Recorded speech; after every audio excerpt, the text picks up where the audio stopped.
Hello! Welcome to Anime Mystics. I'm Roman, and tonight I am watching My Hero Academia Season 4, Episode 3. So, last episode, we started off with the villains.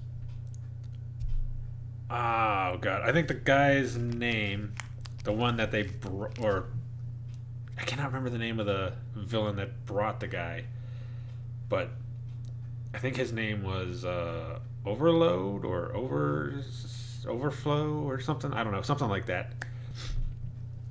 Um, Apparently, there are a bunch of smaller villain groups that are more like kind of like Yakuza, um, and they're not really taken too seriously because I guess they're not much of a threat. But apparently, this guy is pretty big in the villain world because even their leader knew who he was. Um, and he didn't go there to be recruited. Um, he basically, I guess, was trying to get them to work for him.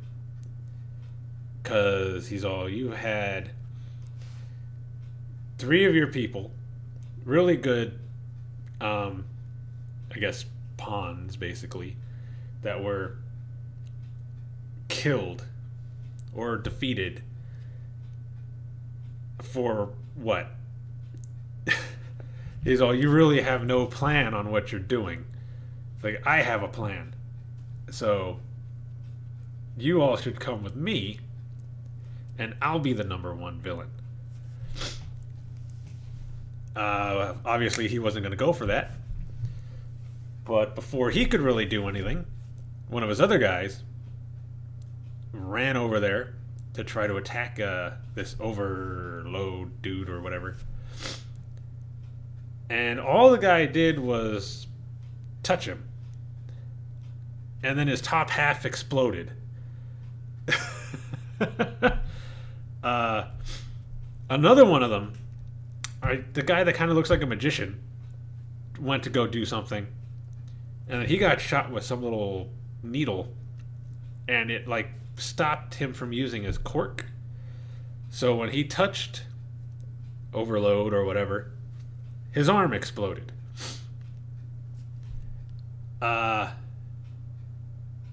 Yeah.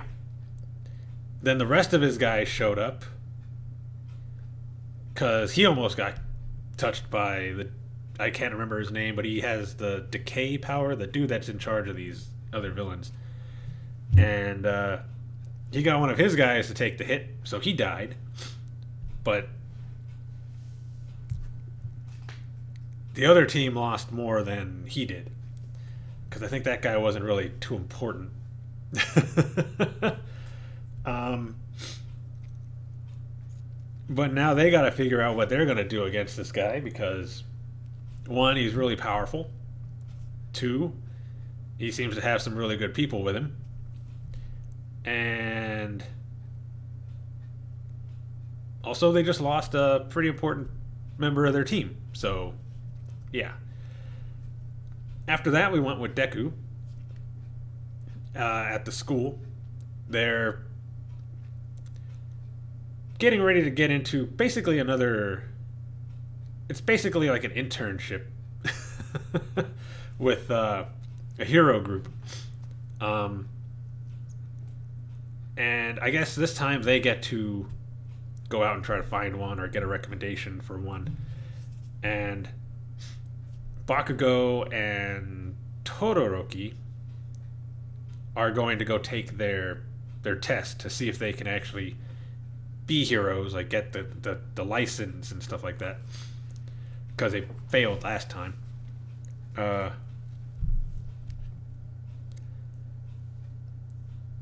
Deku called Gran Torino to see if he would do it. But he was busy. He said, I'm working on something. I can't do it. Why don't you have All Might introduce you to his old partner? I think his name's Night Eye or something like that. So he goes to All Might and asks him, and he's like, I can't do that. Like, I can't introduce you to him. And he gives a few reasons, but mainly because he just can't talk to him right now. From the way he explained it, I guess Night Eye predicted that if he kept going at the way he was, he would eventually lose his powers and not be able to help anybody else at all.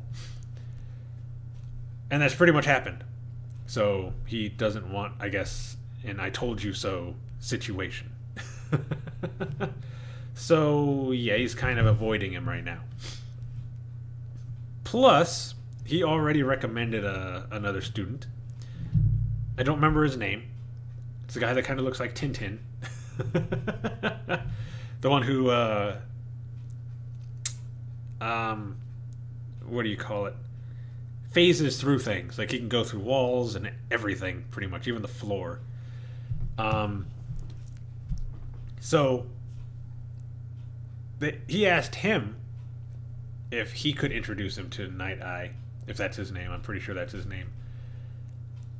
He just asked him a couple questions. The most, I guess, important one was, what do you want to, like, what's your goal as a hero? And at first he was going to just repeat whatever All Might said, but instead went with his own thing.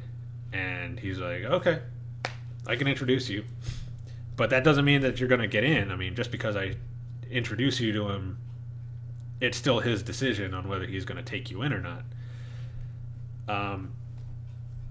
So they go to the office, and he's telling him, or he tells him, I think, before they get to the office and while they're at the office, that one important thing that he's going to have to do is make him laugh. Apparently, he seems to be a very serious person, but he does enjoy comedy. Like, he feels like you need to laugh.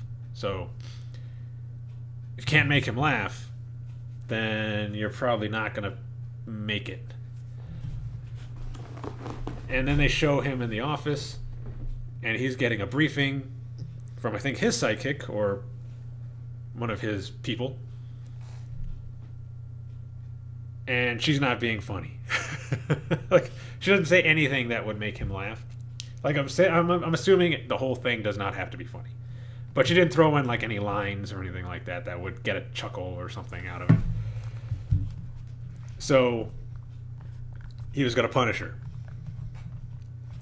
At this time is when Deku and the other guys show up. And when they walk into the office, he's got her attached to this, like, machine that's tickling her.